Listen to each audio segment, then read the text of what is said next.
Okay, my name is Ronald Gordon John. I was born in Brown County. You know what? Let's stop. I was hearing the ruffle from his. I'm going to move it down, I think. Okay. Is that better? Yeah. Okay. Yep. All right. Take two. Ron, would you give us your name, the date of you were born, and where you were born? Okay, my name is Ronald Gordon John. I was born in Brown County. Okay, and give us the name of your parents and your mother's maiden name. My parents are Leonard and Margaret John, and her maiden name was Ethel House.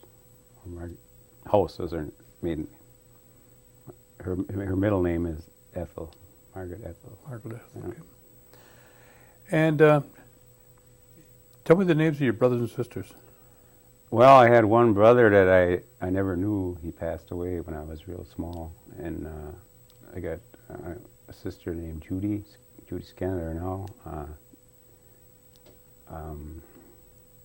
Maxine Hill now. See what's Carol Ellum. And we got a girl that we kept and lived with us when we were growing up that I consider her my sister is Karen Paulus and Bev? Beverly Silas. All right, now tell me, can you remember the names of your grandparents? Well, I knew my grandpa real good because my grandma died when I was real small, and I don't really remember. I remember just a little bit, but nothing where, like my grandpa. He was Joel House, and his wife's name was Lydia House. All right, when you think of you say you knew your grandpa pretty well. Tell me about your grandpa. What kind of a man was he? Well, as far as I can remember, he worked hard a lot. And he was I don't know what you call the engineer or something at the old boarding school over here where the Norbert Hill Center is now located. And he did that, I think, until he must have retired. As far as I know, I was pretty small. And then he always worked in the garden, always had a garden, big gardens. And he pretty much between them two things that's what his life consisted of, as what I know of it, can remember. Where was his residence? Well, his residence was right next to where I live presently on our homestead, you call it, on Seminary Road. And then when he did work for the boarding school, he used to live on the corner where the farm was, and it burned down. I don't know if you recall that place. And then when he passed away, he was living right next door to us. What would you say the amount of acreage that he had that he worked all the time? Oh, God, I'm not too good at judging acreages, especially. I would say 5 acres, maybe. Yeah, I'd say that. Maybe a little more, not much more. But The land that he worked at, was it on top of the ridge or did it go back down towards the creek? top and bottom, yeah.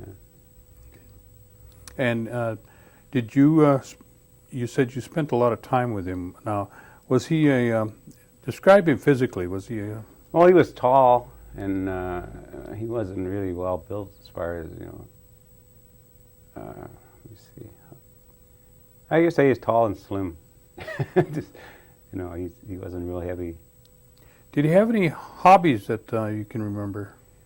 Well, I think his hobby probably was gardening, because he spent a lot of time in there. He'd be out there early in the morning when he woke up, and then in the evening, and that seemed to be the thing that he did the most. So I would call it a hobby, I guess. Did he speak Oneida? Yes, he did. Yes. Did he talk to you? And No, he never did. But he used to have his friends come over. They had at that time they had just radio for football games, and some of his older friends would come on Sunday and listen to the football games, and they'd be talking Indian, but I didn't know what they were talking about. Okay. But I know he did. He could. Do you remember where he went to church? He went to church at the Episcopal Church. Stone Church. Yes. Okay. Okay. Now, tell me what kind of means of transportation do you remember he had? Well, from what I can remember, he had a car. You know, before that, I don't know. I don't know what they got around or how they got around with it. But as far as I can remember, it was a car. Okay, now, you say your grandmother passed away when you were small then, Yeah, yeah. okay.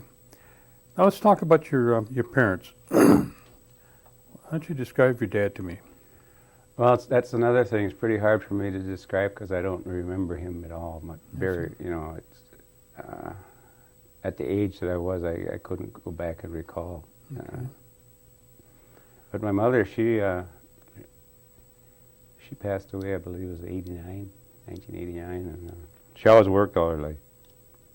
Well, when my dad died, she had to bring us all up, and at that time, you you had to find what you could find, you know, and it was all cleaning a house and all different kind of jobs, like in restaurants, maybe washing dishes, things like that, you know.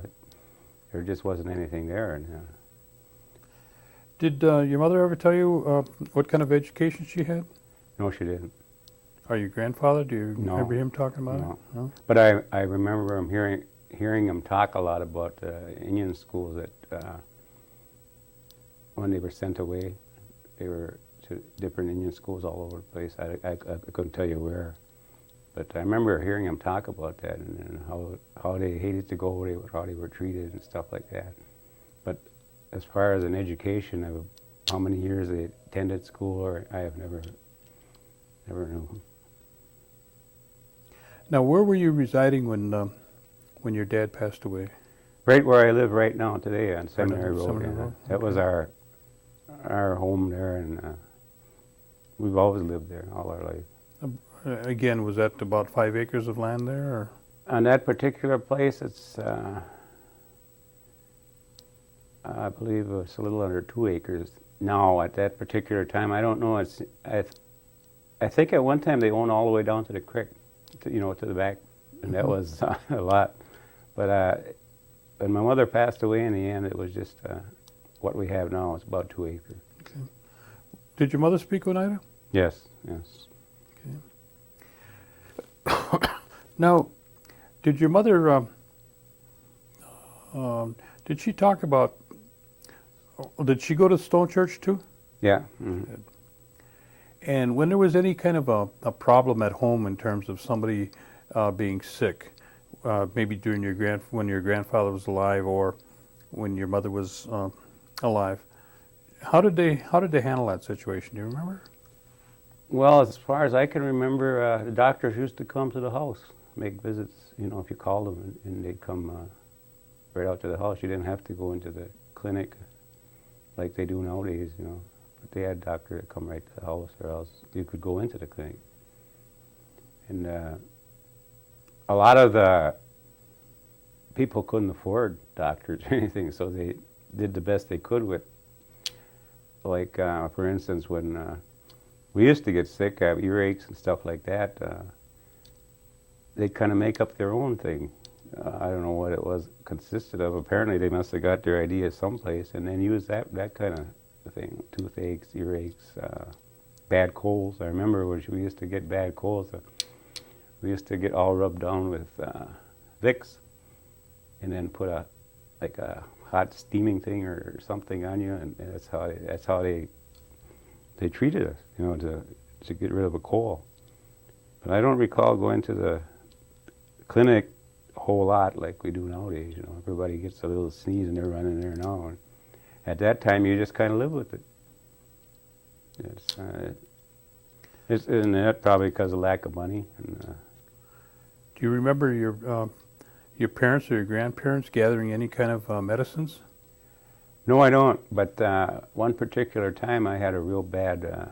I had a lot of trouble with my blood when I was younger, and you get these boils and stuff like that. The neighbor lady, she is a Louis Williams, and they were real old people, and she used to come over and visit, and she seen I had this, had trouble with this. So she went down in the woods, and she got some kind of a weed. I don't know, to this day I don't know what it is, and she made it all, she like cooked it and made it like a paste form. And she put it in a little, like little bitty pillow size thing, and she told me to use that and put that on her. And in a little while I had cleared it up. I don't know to this day what it was, but it was some type of Indian medicine, I think. But she was, you know, she was a real old person, and she probably knew all about the different medicines and stuff like that. Did your parents, or did you ever hear your grandparents talk about any of these old medicines and in Indian ways, that any kind of, you know, curing things that they did? Yeah, like I say, I just by listening, I was never sat down and, you know, talked to and told about. They used to have different like ceremonies at certain people's houses when they would get real sick. And but to be specific on what the ceremony was about, or I don't know, but I remember hearing them talking about it. Do you know what the houses that are, who the houses that they would go to, the people? Well, most of the people that were that I could recall as tribal members, and they had well, way back a long time ago, I used to go with my grandpa to the society meetings, they called them, and this were all older Indian people, and they'd sing till like midnight, and they'd all bring food, and then they'd eat. But usually by that time I was sleeping. But I used to go with him all the way through the reservation here. And there was different houses. I don't know if it was a month or every week or every 2 weeks or what the time frame was, but they'd go to a different house all the time. And there was a lot of togetherness at that time. There ain't no more. You know, everybody helped everybody. There was no such a thing as letting somebody that had gotten into trouble, you know, or has had a accident or something like that, be set alone, and they'd all help out. But today it just is nowhere near what it used to be. Do you recall your mother having any kind of hobbies that she worked on? My mother sewed a lot. I know she had a reputation for being a cook. Yeah, she used to cook, and a good cook. She sewed a lot. She made a lot of our clothes and stuff. And other than that, she didn't have a whole lot of time for hobbies. She was working all the time. When you're supporting all us. You know, if she made any baskets or anything like that? No, I don't recall her ever making any baskets or anything like that. Was she involved in any kind of the tribal structure or government, or besides working for the tribe?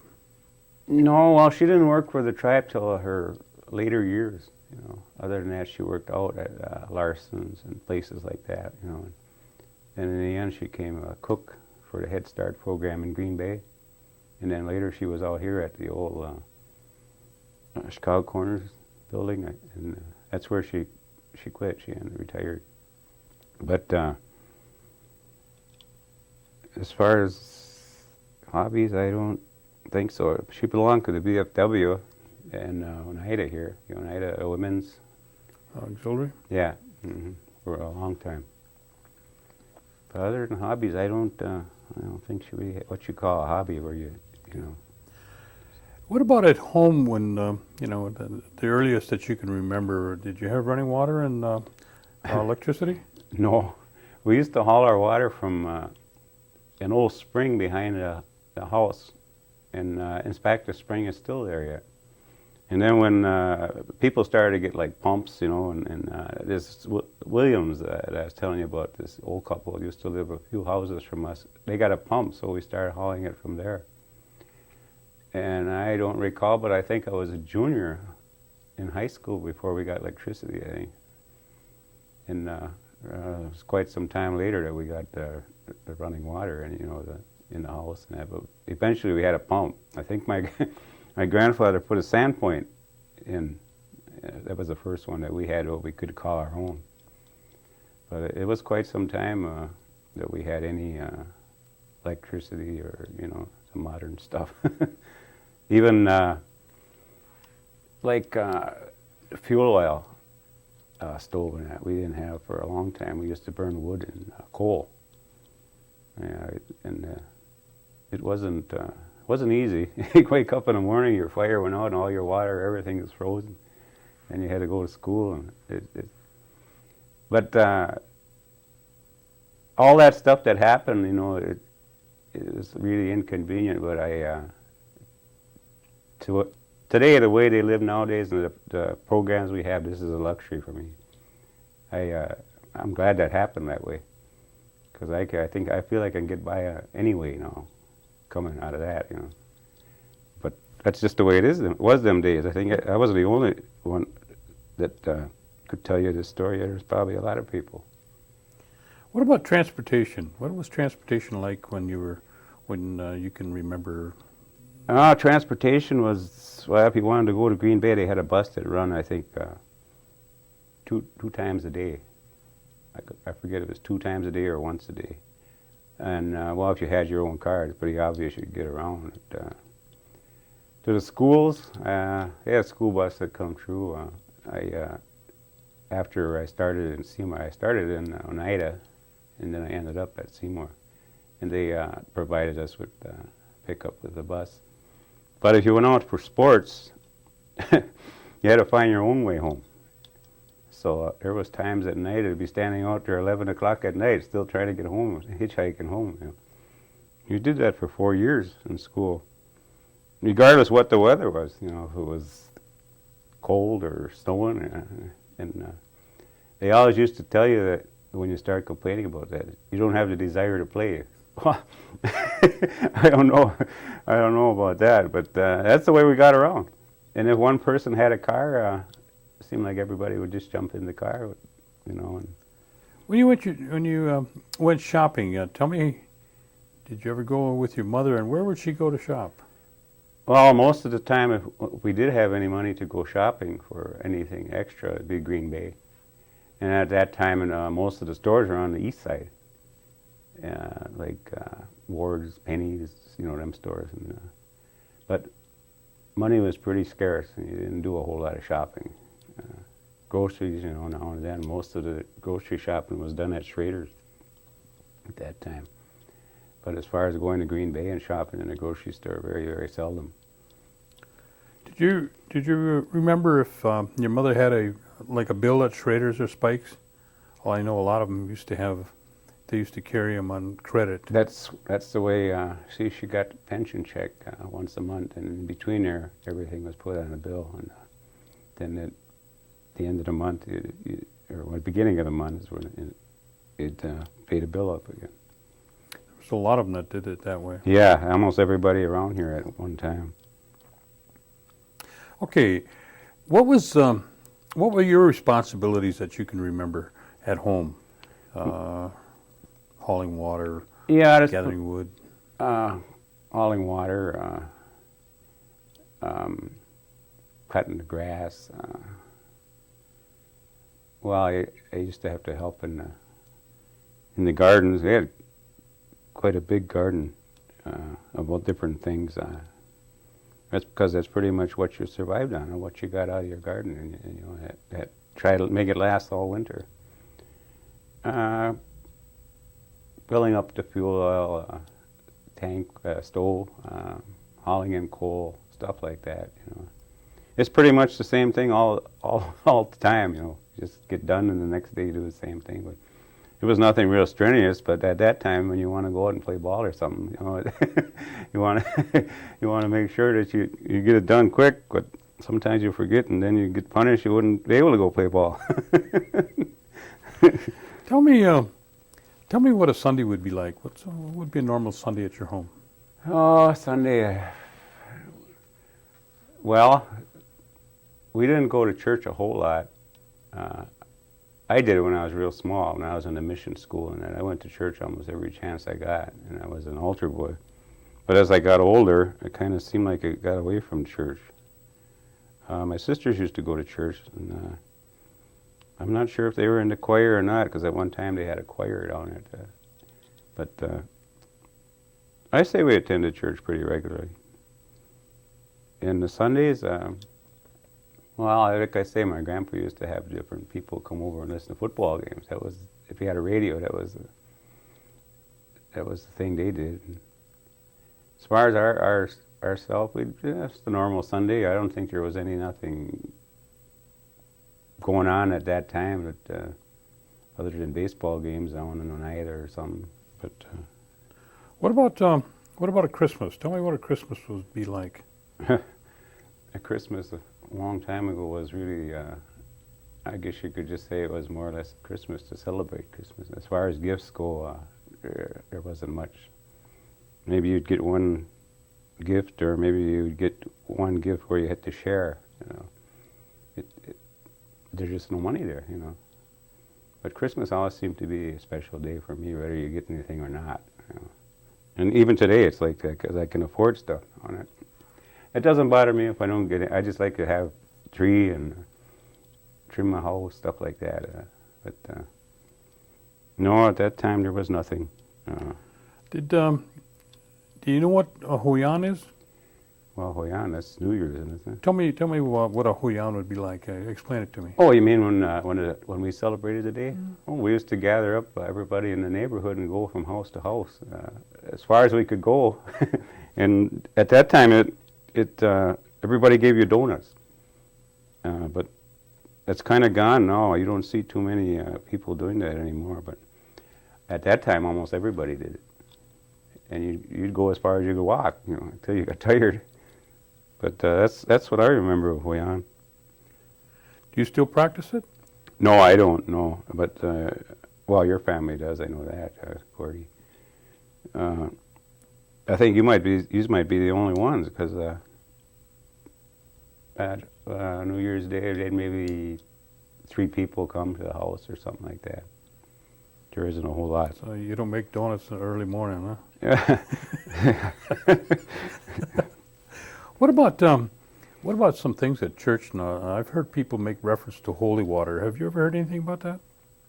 You mean how they collect it? Mm-hmm. Well, generally, as far as I know, it's Easter morning. You get up real early and you go out and collect, I guess, whatever amount you need or want. You know. That's as much as I know about it. Where do you go to get it? Well, I think my grandpa used to go down to the well, and the one they had behind the house.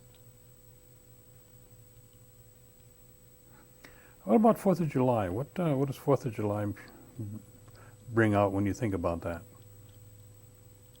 You mean just the 4th in itself? Oh, wow. It seemed like a day of celebration, you know, like most any holiday, but at that time, 4th of July was just one day.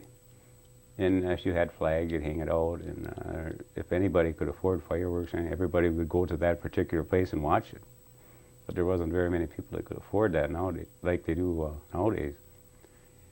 And yeah, I think it was just like a one-day celebration, as far as I can remember. They have doings at the church a lot, and nowadays they celebrate it 3 days. You know, it depends on when it falls, and the money that they spend on it is outrageous. Fireworks alone, you're just blowing money up in the air is what you're really doing. But at that time, I as far as I can remember, it was just a one-day thing. Mm-hmm. Now, you said that when you started school, you started at the mission. Yes. Okay, tell me about that. What would a day consist of? There were yourself and your sisters going to school then? Yeah, we all went to the mission, and there was one classroom, and there was, I think, 3 grades or so. And I can't recall the number. All in one classroom, and all the teachers were sisters, nuns, and we didn't have a whole lot of stuff to do, like at recess, as far as anything like they do nowadays, volleyball and all that. We were pretty much, I guess football was a big thing, and then when it got to be towards the springtime, softball. Other than that, we didn't have no gymnasium, no nothing. We just I kind of liked it there, but once I got out of there and went to the Seymour Public Schools, I found out more about the extra activities they had, and that's what I liked when I got there. Because when I transferred from there to Seymour, I never even seen a basketball or volleyball, anything like that, because we spent most of our recess just playing football or wrestling around or, you know, stuff like that. What grade were you in when you transferred? I transferred over there, I believe it was either 6th or 7th grade, and then I finished there. Now, when you went to school, did you, was there a bus that picked you up, or did you walk? No, a bus picked us up at for Seymour, but when we had to go I mean to at the mission. we walked. You walked. Yeah, Okay. And how far would you say that would be? I'd say 2 miles, somewhere. Did you come to Oneida and then down the hill, or did you cut across the creek? Oh, we went through the Oneida down the road. Yeah. Okay. Now, do you remember any of the sisters that were there at the time? Oh yeah, I pretty much remember them all. Sister Augusta, she used to be our music teacher. Sister Mabel was our teacher in our classroom, and Sister Harriet, she was there at that time, and Father Christian was the priest. Tell me some of the friends that you had while you were going to school there that you can just remember offhand. Oh, Dixon Swamp, me and him probably were the closest. Oh man, Fritz Hill went there, Eddie Hill went there, Beaver John, like Carlton, his brother Darwin, Jimmy Green, Glenn Christian, Johnny Christian, their sisters, I think Neoma. I think Mary Jane went there too. Mary Jane, she was a Green. She's Doc Theater now. Oh God, there's a lot of them. Most of them that are around Oneida area went there at one time or another, and that are in my age. And what did the school again consist of? Was it K through 4 or K through 8 or? I was just 1st grade to 8th grade, I believe. First at to that 8th time. grade. I don't think they had a K. Okay. And you say there's pretty much no extracurricular activities? No, nothing. We put on a Christmas play on Christmas, and all the students in the parish hall where it is right now. And in fact, it's the same stage and everything. And they had a little band. Sister Augusta had it going, and we had little band concerts once in a while for the parents and stuff like that. But other than that, that was about all as far as extracurricular activities. Now, tell me again, what grade did you transfer from there to Seymour, and why? Well, I don't really know why. I think it was just a thing where they started to expand their district out, and a bus came by the house. I think that was probably the reason. At the time, I didn't know one school from another. But they were out there, but I didn't have no knowledge of it. Well, when I went to Seymour, I really liked it when I transferred to Seymour. It's not because to get away from Oneida, but I was going for the extra stuff. Because we used the old Seymour High School. At that particular time, they had just moved up into the new one, I think in 1954. And we got the old one, the whole school. And I've never changed classes and rooms in all my life. We always had like 3 grades in one room or something like that. And when I went over there for different classes, you switched to a different room. And that was different.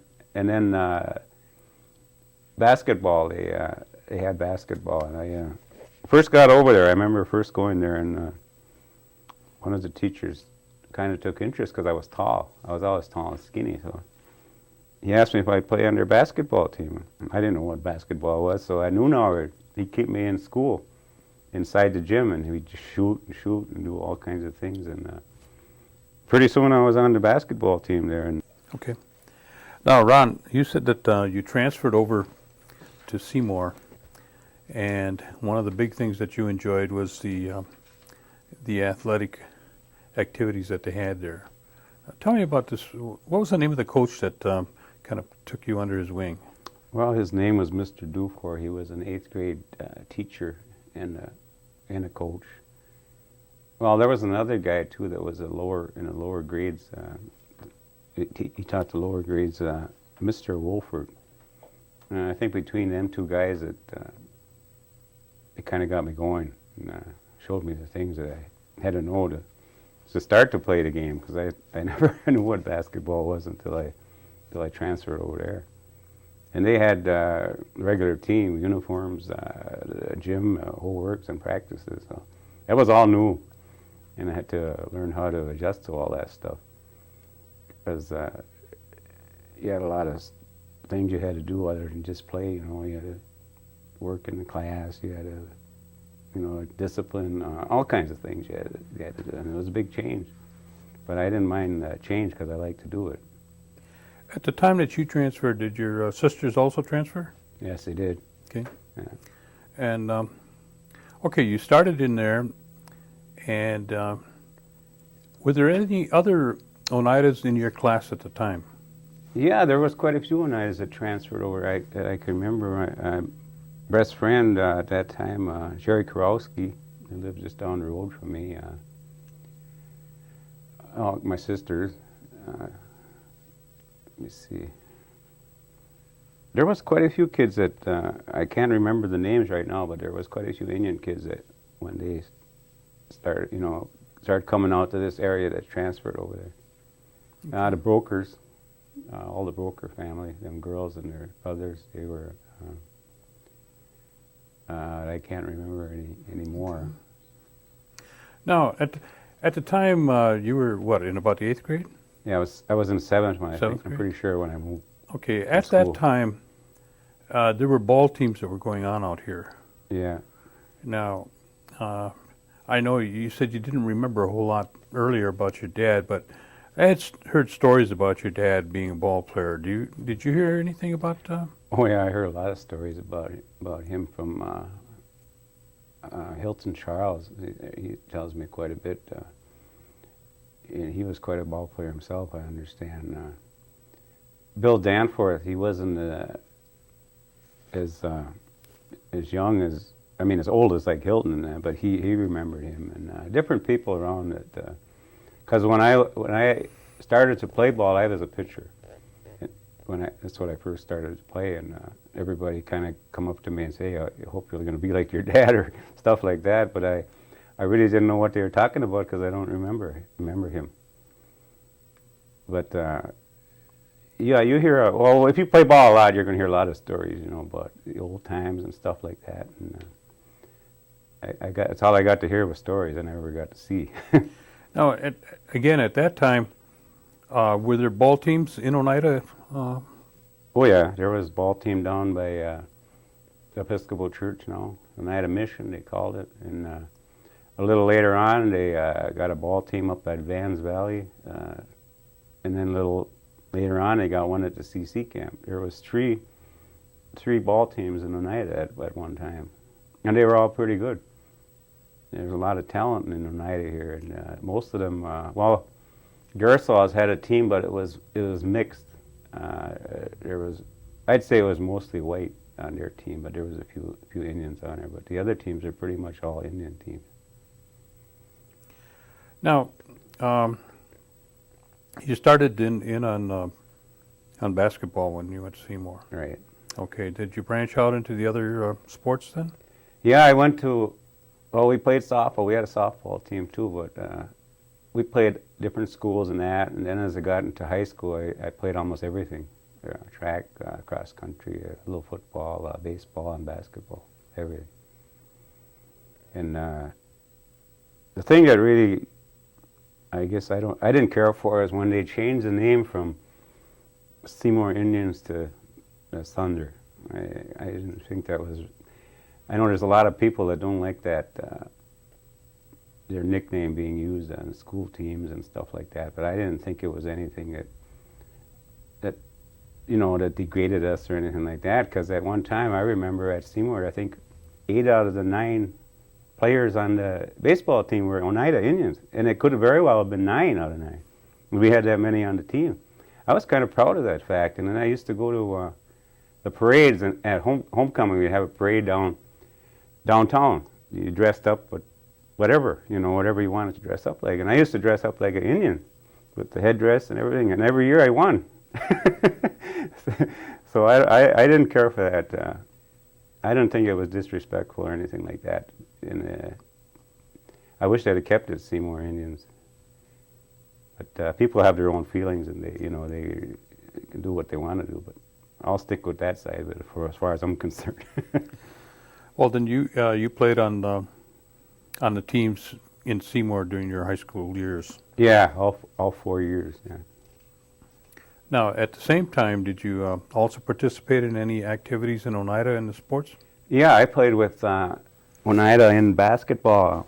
At that particular time, we had Mormon church here, and they had Mormons that came here from different parts of the country to run the church, and they got a basketball team up, and we used to play in Green Bay a lot, and then we'd go up north, maybe to Boulder, different places like that. At that particular time, I didn't know where we were going. We just jump in the car and go and play. But we were pretty successful, too, in our teams we had. And they pretty much handled anything for youth at that time in the area, the Mormon church. And I played baseball for the Oneida team. And I wasn't supposed to be playing, because if I was in high school and playing, I wasn't supposed to play out here. But at 14 years old, I started playing with Oneida here, the older men, and me and Bernie Cornelius and Jerry Karowski. And we were all in the Seymour team. If they would have caught us, we would have been done for. But we played a lot of ball. Bernie and Jerry, and Bernie probably is one of the best ball players I've ever seen around here. That guy could hit, Cause I seen a lot of ball players around here, and he was right up there with the best.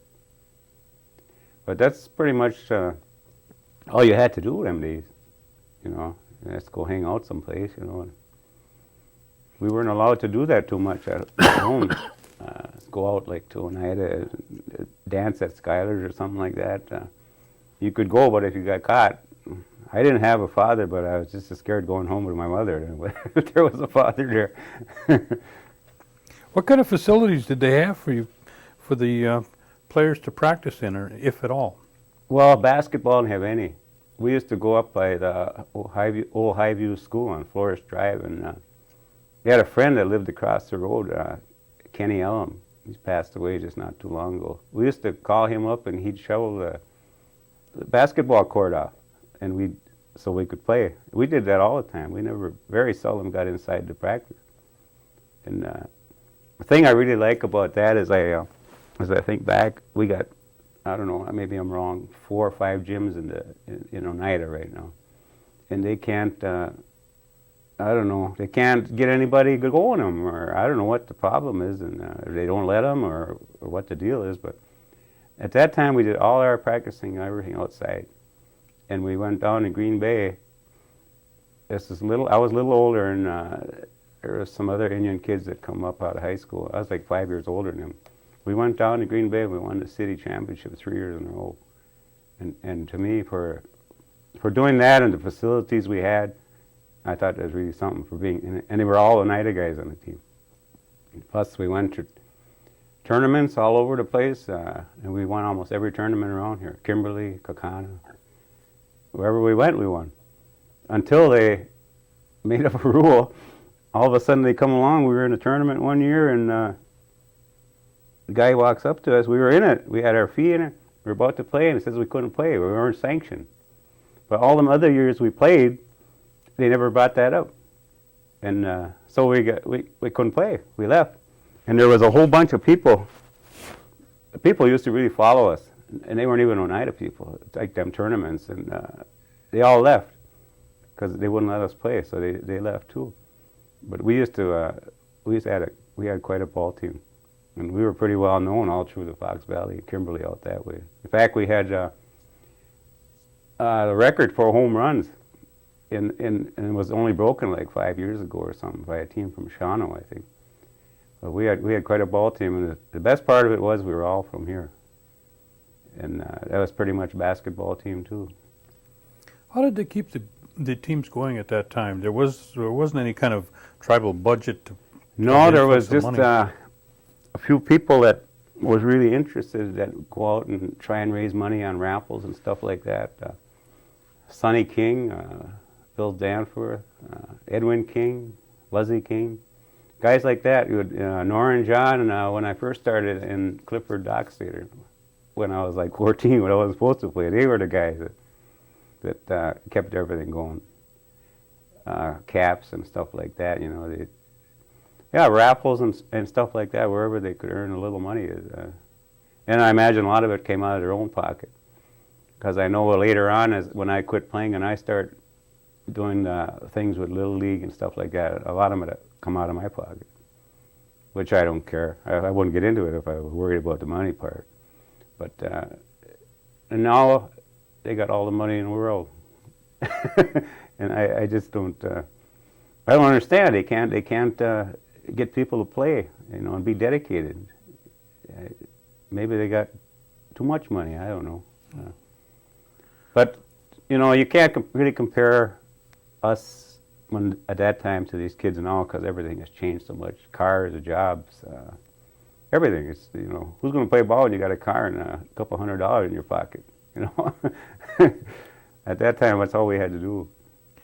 Now, in your experience in the school, your school years, did you run into any degree of what I guess they call racial prejudice? No, not a bit. I went to Seymour. Nobody knew me there. Well, other than the ones that went over there with me when I went, and it didn't take me long to get a lot of friends. And a lot of them are people that are still my friends today. They call once in a while or something. And not at one time, any time in high school, or in fact, I used to stay at a lot of them kids' homes. They invite me over to stay with them, you know, before a game or just to stay. And I run into them people a lot today. I still go to Seymour. When I don't go to the diner, I go there to eat. I'd say I go there like 3-4 times, sometimes every day in the morning to eat breakfast. And no, I don't. I imagine it was there. Some people, you know, they got their people just like Indians have their people, but not everybody, you know, thinks the same. But I never ran into that ever. And like I say, I still go there today, and people talk to me and stuff just like they always did before. You know, never had a problem. What'd you do after high school? Did you?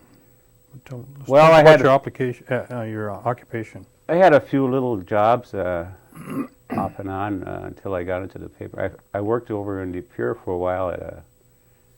Oh, geez, I don't even remember what the name of the company was. They made lawn chairs. I didn't stay there too long. Then I got a job at the Oneida Golf and Riding Club in, I guess you call it Green Bay. That's Green Bay, right? And that I liked. You were around the richest people in Green Bay all the time, because that's all that belonged there. And the only thing about that, it was seasonal. And in the wintertime, you drew unemployment.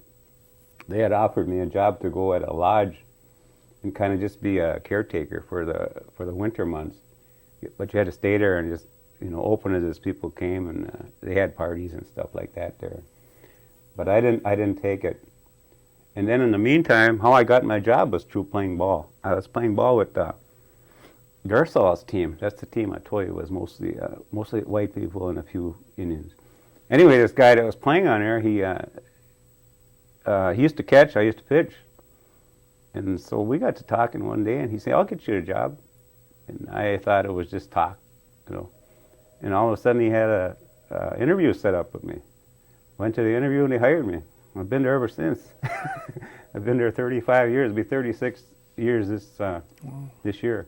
Where was that? James Rivers. Well, at that time, it wasn't James Rivers. Let me see. It changed hands 4 times since I've been there. I think it was Northern Paper Mill when it originally started. And then they sold, now it's James Rivers, Fort James. Ron, have you been involved in any tribal operations or tribal government? The tribal housing, the HUD housing program. Tell me about that. Well, I was in there 13 years. I don't exactly know what date I went in there, but and then I just resigned because I was having some problems with health, and so I thought I'd get out of that because that's pretty stressful. A lot of What does that constitute? What's your responsibilities when you go in there? well, as a board member, your responsibilities at that time, well, it has changed now with the more staff and stuff like that. But at that time, we used to pick people for the houses. How many, pretty- how many units did they have at the time? Oh God, at that time, let's see, there was 10, 1, 2, 2, 10, 1, 2. I would say about maybe 100 and some. That's right now there. I think there are 200 and some. What was that, about 10 years ago? Yeah, at least that. Yeah. I don't know exact the time, but I got back on there since again. Oh, okay. I'm in my second year again. I don't know what made me do it, but I went back in there. I guess the thing that I went back in there for was at one time Oneida was #1 housing in the country, and I'm not saying that just when I left it went to heck or anything like that. I'm not saying that, but it seemed like the more we expanded, the worse we got as far as upkeep and stuff like that. And I used to ride around the reservation of the housing projects because I was interested in it because I was on it at one time. And I'd see all these junk cars and dogs and grass not cut, all that stuff. And I thought, holy cow.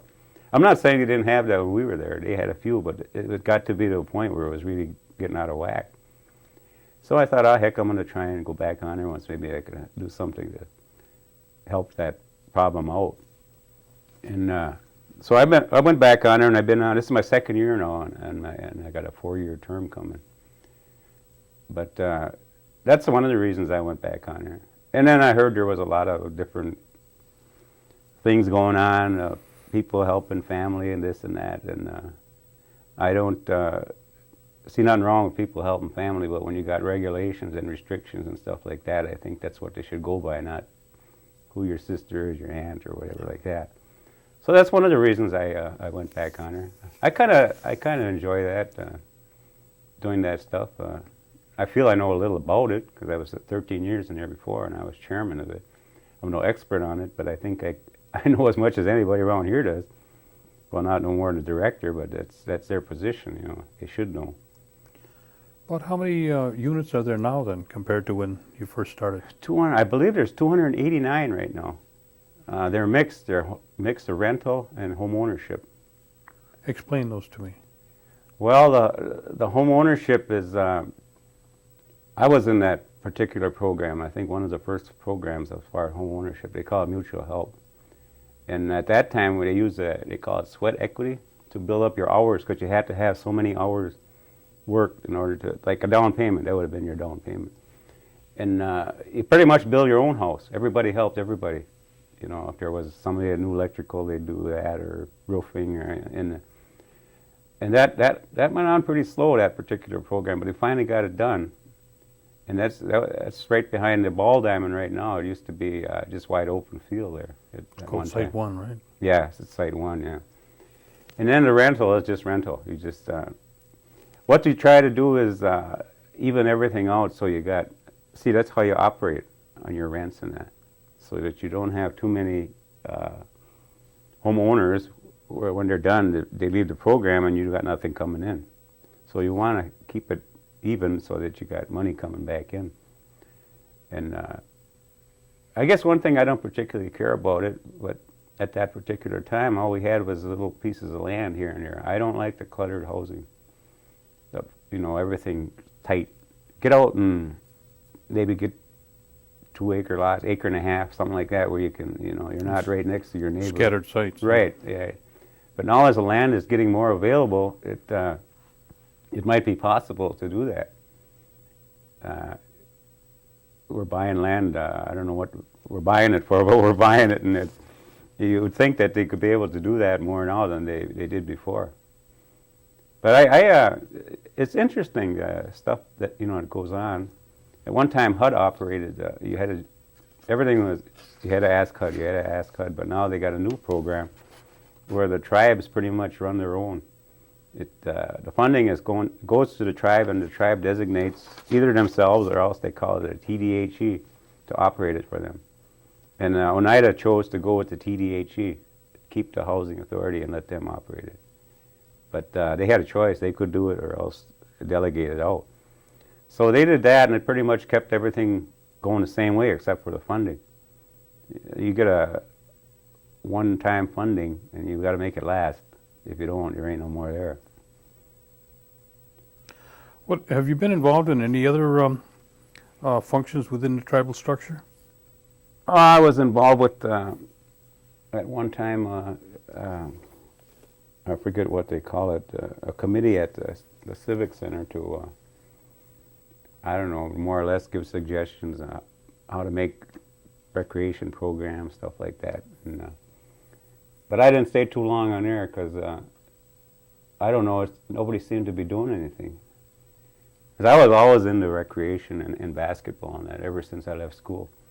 And I still haven't quit today. You go almost any place and see me someplace, any ball game or anything. And I follow a lot of kids from here through their years and that. And whether they know it or not, I'm there. But that's not the point for me. I just like to go. And my wife goes. We go to all the sporting stuff, GB, all that stuff. And I enjoy that. I don't know what else I'd do if I wasn't doing that. I'm not a hunter or nothing like that anymore. I used to, but I don't. It's kind of a lifetime hobby for you then. Yeah, and if I'm not watching it at school, I got it on TV at home. All right, now you started into your occupation and you've been at the paper mill for in excess of 30-some years. Right. During the course of this time, you began to your family. You want to tell us about that? Yeah. Well, I have three children now. Shane is the baby, and then Fran is the next, and my daughter is the oldest. And I have two that passed away not even a year into their what you call it. But anyway, they passed away like 6 months old. And your wife's name? My wife's name is Eleanor Betsy John. Her maiden name is Parkers. Parkers, okay. So Shane, Fran, and who? Who's your other daughter? Bridget. Bridget. Any grandchildren? Yeah, I have some grandchildren. My daughter has two girls, Sarah and Brittany. And my youngest son has one daughter. They call her Baby Ronnie. And my oldest boy has two, a son and a daughter. His name is Evan, and the daughter's name is Billy. Any pictures developing yet? Well, I don't know, but when see their birthdays are like a month apart. These two little girls, and they got together. Billy Danforth was Melinda Danforth, my oldest son's girlfriend, and Shane. They got together anyway at one time. It must have been when they were out or something, and they decided to name their kids after their grandpa. So. Fran's little girl's named Billy, and Shane's is named Ronnie. So they, I don't know how that ever came about, but that's the way. That's what you got, right? Huh? Okay. Over the course of your lifetime, what would you say is probably the most memorable experience, or something that really was a highlight of the things that happened to you? Besides your spouse? I would say my years in school, from the time I left to the time I graduated. In fact, when I graduated, I didn't want to graduate. They really didn't know what I was going to do.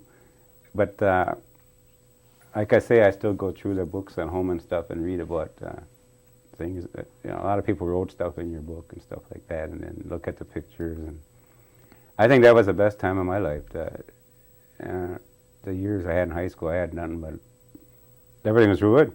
Mm-hmm. What I could have done probably more was study. Yeah, I think I had more fun than I did. But I can't. To this day, I can remember most of them guys and the girls and stuff, and that was the part that really highlighted my. Okay. Seemed to me anyway. Yeah. All right. Just. Tell them we'll be done in about 5 minutes.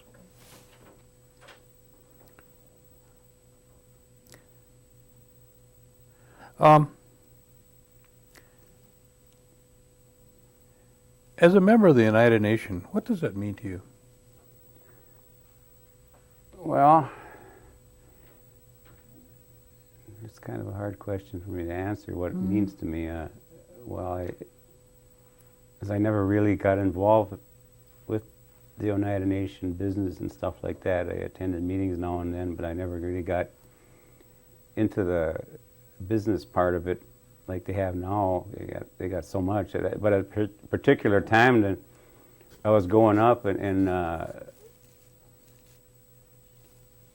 I don't recall any outside things that we ever did. It was pretty much internal, and everybody was together at that time.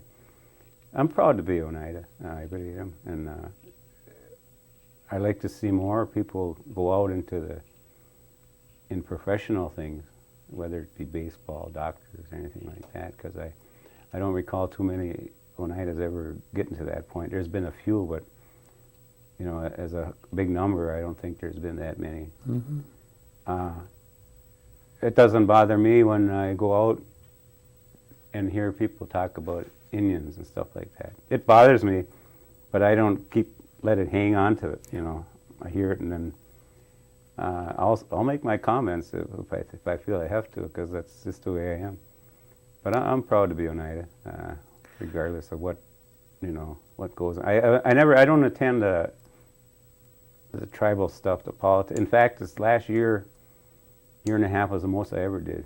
And since around Christmas, I haven't been working because I had back trouble.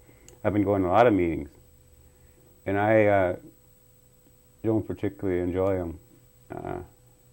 There's too much fighting and arguing and a lot of controversy. Right. What advice would you give to the future generations, to little Ronnie and little Billy and all the rest? Probably the number one thing is stay in school. What you can see now of computers and everything is out there, you're going to have to do some kind of schooling in order to even survive. Jobs, you ain't going to get them if you don't know that stuff. Stay in school and learn all that stuff, and you might get the jobs like dishwashing, stuff like that. If they have that, then you never know it. But stay in school and get an education. That's about the biggest thing. Okay. You've seen a lot of changes even in your short lifetime, so to speak. Well, what do you see? What do you see in the next 25 to 50 years for Oneida? Well, like I told you, I just started paying attention to politics and stuff like that.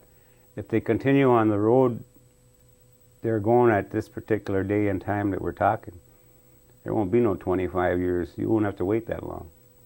They better start turning things around right now today, because they're headed in the wrong direction of maybe I'm wrong. Maybe I don't understand what they're doing, but I feel as though I got good common sense. I'm not well educated, but I think I got good common sense, and I can see what's happening here. And I don't see us lasting 25 years if we keep going the route that we are going. Okay. Regardless of gaming or whatever.